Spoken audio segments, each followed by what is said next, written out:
നമ്മുടെ രക്തബന്ധത്തിൽ മരിച്ചുപോയ പ്രിയപ്പെട്ടവരെ ഓർക്കാം. കുടുംബത്തിലുള്ള മാതാപിതാക്കള്, മക്കള്, സഹോദരങ്ങള്, ജീവിത പങ്കാളി, ജീവിതവുമായിട്ട് ഏറ്റവും അടുത്ത ബന്ധം പുലർത്തുന്ന മരിച്ചുപോയവരെ ഒരു നിമിഷം ഓർക്കാം. നമ്മുടെ ബന്ധത്തിലുള്ള എല്ലാവരെയും ദൈവസന്നിധിയിലേക്ക് നമുക്കൊന്ന് ചേർത്ത് വെക്കാം, ദൈവസന്നിധിയിലേക്ക് സമർപ്പിക്കാം.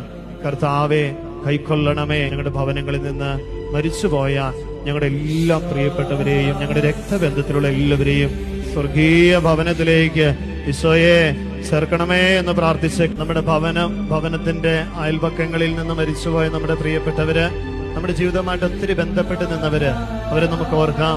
നമ്മളെ പഠിപ്പിച്ച് വളർത്തി വലുതാക്കിയ അധ്യാപകര്, സ്കൂളുകളിൽ നമ്മളെ പഠിപ്പിച്ച അധ്യാപകര്, നമ്മുടെ ജീവിതയാത്രയിൽ നമ്മളെ പഠിപ്പിച്ചവര്, വേദോപദേശ ക്ലാസ്സുകളിൽ നമ്മളെ പഠിപ്പിച്ച അധ്യാപകര്, ആത്മീയ ജീവിതത്തിൽ നമ്മളെ വളർത്തിയ നമ്മുടെ ഇടവകയിലെ വൈദികര്, പ്രത്യേകിച്ച് ഇടവക വികാരിയച്ഛന്മാര്, അവര് മരിച്ചുപോയിട്ടെങ്കിൽ അവരെ